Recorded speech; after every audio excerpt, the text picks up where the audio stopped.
Many of the great supporting characters within the epic are seers and sages. There's two sages I'd like to introduce you today who actually have poses dedicated to them. Vishvamitra and Vashishta. Vishvamitra was actually a king long before he became a sage. One day, Vishvamitra was out in the forest with his men and some of his sons, and they came across a peaceful abode of animals getting along that wouldn't normally be getting along. And out in the distance, he sees a small hermitage that he decides to approach. Within this hermitage, he then meets the sage, the great mystical teacher, Vashishta. Vashishta welcomes him and offers him some food, and they have a great conversation together.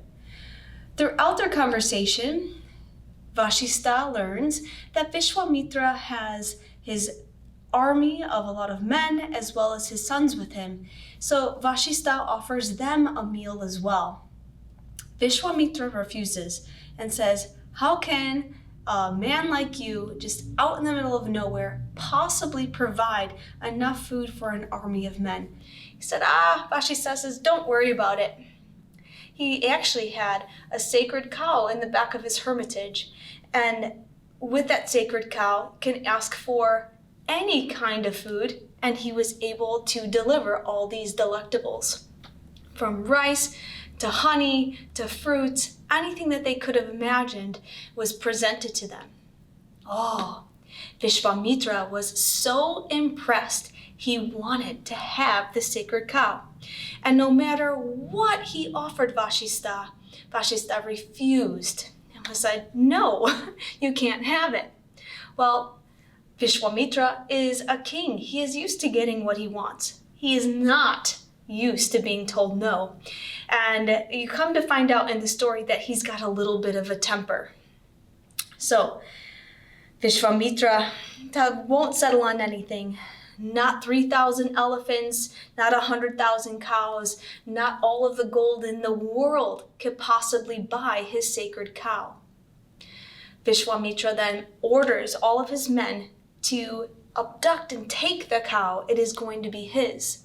However, this sacred cow develops and produces all of these armies to fight off the men, and he is not stoppable. So with that, Vishvamitra then sends his sons to attack Vashishta, make him stop.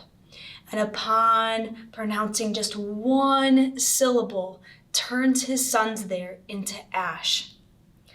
Vishvamitra then flees and says that he will be back for his revenge.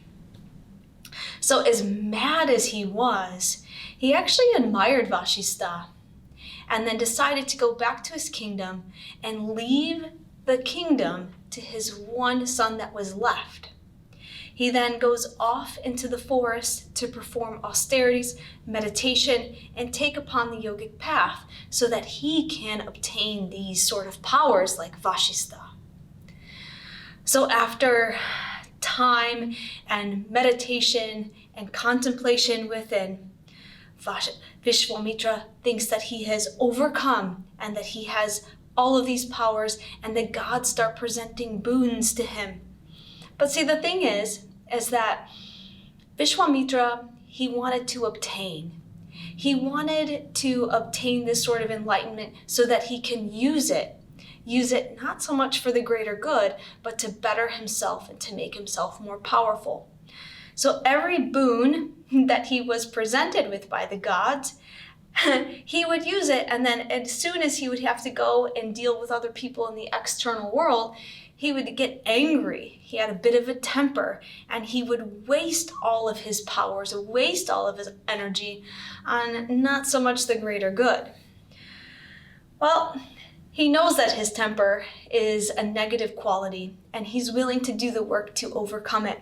So he goes off again many, many years, not speaking to anyone, standing on one foot for a year, and all kinds of other crazy sacrifices to prove that he has overcome his anger and that he is willing to use this power and obtain this power for the greater good.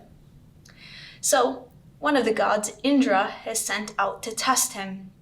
And with that test, they put a diva, drop-dead gorgeous, naked out into the lake, and Vishwamitra stops his meditation and falls for it. He falls in love with this beautiful woman. They're together for years, and they actually have a daughter together. So they have this beautiful life, and he has dropped his practices, and then he realizes, that this was a trick. This was a trick, and he fell for it. He then sends this beautiful woman back onto the heavens and says, no more. I have to get back to my austerities and to my meditation. My purpose is to become a great sage, and I am not performing my austerities like I said I would. And he decides this time he's headed out to the Himalayas. And within the Himalayas, he is not going to utter or speak to anyone until he has overcome his habits, his temptation, and any distractions. So many years go by, and Vishwamitra is out in the Himalayas. Indra again goes to distract him, but this time Vishwamitra is not having it. Vishvamitra finally proves that he has overcome his habits and his temper.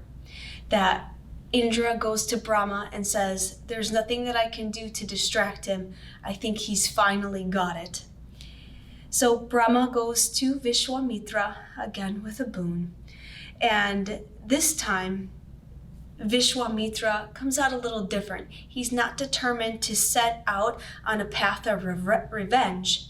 Instead, Brahma brings Vashishta to him to really give him that final test. If he wants to take him out, here's the opportunity. But Vishvamitra is full of humbleness and compassion and sincerity, that they finally see that Vishwamitra has overcome his patterns and his temper. Vishvamitra goes on to become a great sage with a lot of stories that pop up here and there. But one of the things that Vishwamitra is known for is his contribution of the Gayatri mantra. Now, Vashishta also shows up within the Ramayana and the Mahabharata as well. Remember King Ram? He was one of the teachers of King Ram. And now he goes on to teach these great lessons to Vishwamitra, as he is a mystical teacher himself.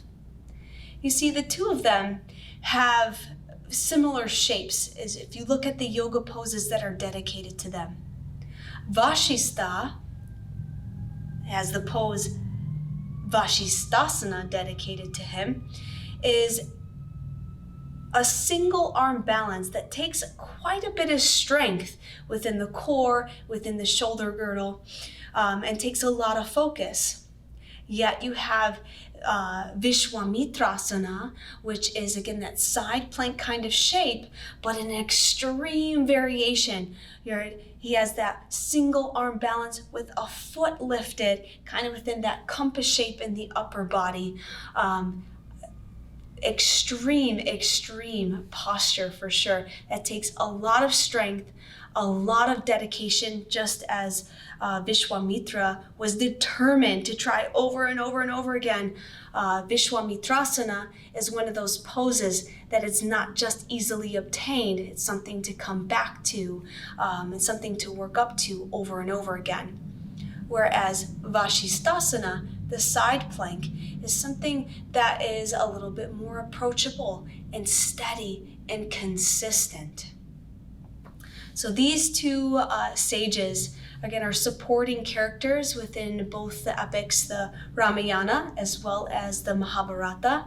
And it's no wonder that some of the postures that we see today are dedicated after them.